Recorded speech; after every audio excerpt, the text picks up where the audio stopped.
have taken other people's retirement and turned it into 401k. There is no guarantee that money will be there for us when we retire, and that is our money. So it's really important that we keep that intact. A lot of our benefits comes from TRS, and a lot of our, as well as my health insurance comes from TRS. And when we put that money into the pot, the government should keep their hands off of it. Thank you. Can I just make a point? How can you ensure that that's going to stay there? What can you do as far as your part? Well, I would always vote against. The government, and I would lobby against it. Yeah, I would lobby against it at the legislation and make sure that I would testify and ensure that the state legislature does not touch our retirement. Next question. Okay. Same question for Veronica, yes. All right. Yes. What can I do to ensure? Let me tell you what I will do to ensure. I will stand up and I will use my teacher voice to make sure I am heard.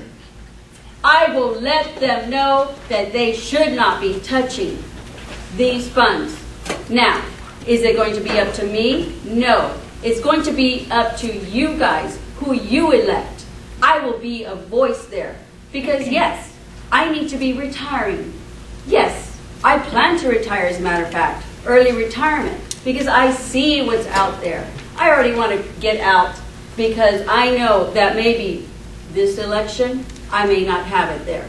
So my husband and I already have our plans, but I guarantee you that I will stand up there with my teacher voice, and I will make sure that I am heard, and I will make sure I contact whoever is up there, whether it be Adela or Jessica, Willie, whomever. They will hear me, and they will hear me roar. Woohoo, she is woman. And do we have, how many more questions do we have? There's about 2 more after this one. Okay. We'll start with Veronica and then we'll... Do you support what is happening in the schools by teaching testing instead of academics? These are softballs. No, absolutely not. I think that kind of goes back to the beginning what we said. They've already put too much into the high stakes testing, and there has to be a change. And again, it has to come from the top. The top. And we will be there, whether it is Laurie or myself. I know we're sick and tired of all these testing. And we want to guarantee that there is a change. And we're going to do something about it. Now, what can we do? Again, there's various things that we can do. But coming back, make sure that the fundamentals are taught in the primary grades. Make sure we are focused on making sure that they learn their reading, their writing, their arithmetic. Make sure that they know what a good education is, because by the time they get out of high school, they should not be working in any sort of a remedial program. No. Yes, if there's these vocational programs, that's great. But it's not going to help them if they really don't know how to read and write either way, whether it's vocational, whether it's higher learning. That's why I say the focus has to come back to the primary grades. Thank you. Thank you. Laurie, can you answer the same question? Yeah, will you repeat the question? Thanks. Do you support what is happening in the schools by teaching testing instead of academics? No, I do not support it.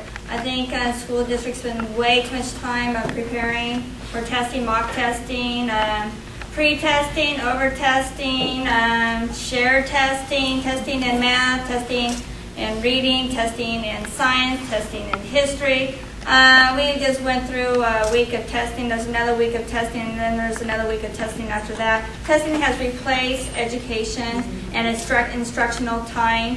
We have fast forward our education system in order to match the testing of our schools. And again, measurements, what does this test really measure? This test is exploiting our children in order to hold teachers accountable. But what about the families, the whole families and the students? Students don't, as you heard, don't go to school, but they're being tested and teachers are being held accountable to the students that they have. I have 162 students this year. Do you really think I should be held accountable to 162 students that they don't want to be there, they don't want to learn, they don't want to keep their mouth shut, and they don't want to do the work? Should I be held accountable to that? And when schools have lost their focus, we need to be supporting education. We need to be slowing down, building up those foundations so they don't have to waste $35,000 to go to remedial classes. They should already have this information before they graduate. But again, when you have No Child Left Behind that is based on performance-based standards, this is what you're going to get. Our education has fallen apart. So we need to revamp our education system. We need to take it one step at a time. Now, teachers, we design tests every 6 weeks. Why do we need to have a Pearson Publishing Company spending $90 million on a test when we've been making tests for the last 100 years? We know what we're doing.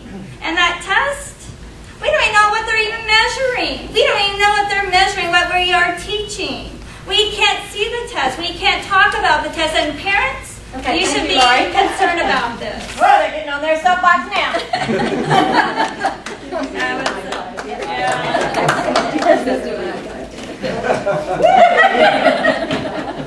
All right, Laurie will get this question first. Are you in favor of charter schools? I support charter schools.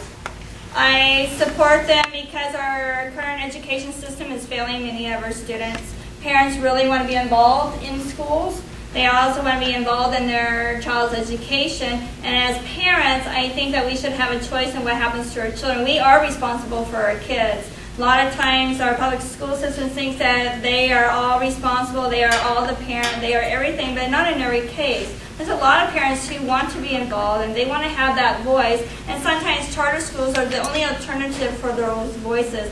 So parents, if we can allow you to come back into our public school systems and be involved and have that place the State Board of Education and work together, then there wouldn't be a need to be pulling funding from our public schools into alternative school programs. But sometimes parents are desperate. They're not involved. They don't have that voice, and they're waving the surrender flag every time they pull their children out of public education. We surrender. We give up. We're going to try an alternative way that is going to fit the needs of my child. And public schools, they really need to take a look at that because public school education is going down, and charter schools and homeschooling programs are replacing. And I'm a strong public support for public education. I have 3 kids that are in public education. But I tell you what, it's hard as a parent. It's very difficult. It's hard to get answers. It's hard to figure out what's going on. And sometimes you don't always get the truth. You can't always trust your school districts. And sometimes you can't go someplace else. But waving that flag, that's what they're doing. And I hear more and more parents, I'm pulling my kid out of public education. What are they doing there? Well, we need to be involved, and we need to be involved. Thank you. Thank you, Laurie. Veronica? All right. Charter schools, yes, I do support charter schools because as it is in our platform for the Republican Party, competition makes it better. And if the charter schools are doing well, why is the public school not doing well? We do need to find out, and we do need to assist. And yes, there is a system set up to try and assist the public education. And a lot of it does have to do with the No Child Left Behind. And part of it is because of what is put in place. With a No Child Left Behind, if you do suspend, if you do expel students, if you expel more than so many students, then your school gets classified as an unsafe school. And that's why those kids in public schools are there. They're bothering those kids that are there. My children went to Science Academy and Med High in Mercedes. When my son first went to Science Academy, it was when he had to test to go in there. And then once they started getting public funding, he was just aghast. And aghast is a word he would use, I promise you. He was aghast, and he told me, Mom, I came to the school to get away from those kids. So, what do we need to do? We need to take care of that problem locally. It needs to come down to local control. It needs to come down really to the parents. And I understand that the parents sometimes can't, then we need to see how we can help those parents. Because spare the rod, spoil the child. I am a firm believer in that, and we need to try and change that so that all of our schools are provided with the quality education that we, as American citizens, want to provide to have our future here in Texas, here in this United States. Thank you. Thank you. Is there any more The questions? last one, Okay. Veronica, we'll get this one first. what are your plans to reduce the high school dropout rate in Texas? What are your plans? My plans to reduce the high school dropout rate. In the public education, again, we have those students who don't want to be there. I make sure that I try and connect with those children. Sometimes they do need someone there telling them from the high school level, you know you can do it. I feel that whenever I see a student, I can judge whether they are winners or not. And I tell them, you are a winner. You just need this to be fixed. I have made winners because I do the academics in my school for the UIL. And I tell them, you just need to do this. This year I was lucky in that all 6 of my students advanced. Whenever we were testing, with the STAR testing, there was this young man that was there, and he would put his head down, and then it's like, please get up. And it's like, I don't want to be here. And I talked to him, and I said, you can do this. No, I can't. And I looked into his eyes, and I said, I know a winner, and you're a winner, based on how we're talking. Sometimes all they need is someone to tell them, you can do it. We need to make sure the parents understand that it needs to come from them. I think that's where we need to go to, is back to the parents. So that's what I would like to do within my system, starting locally. Thank you. Thank you. Laurie? Thank you. Piggyback, we have a lot of students in our schools that are hopeless. They don't have a vision.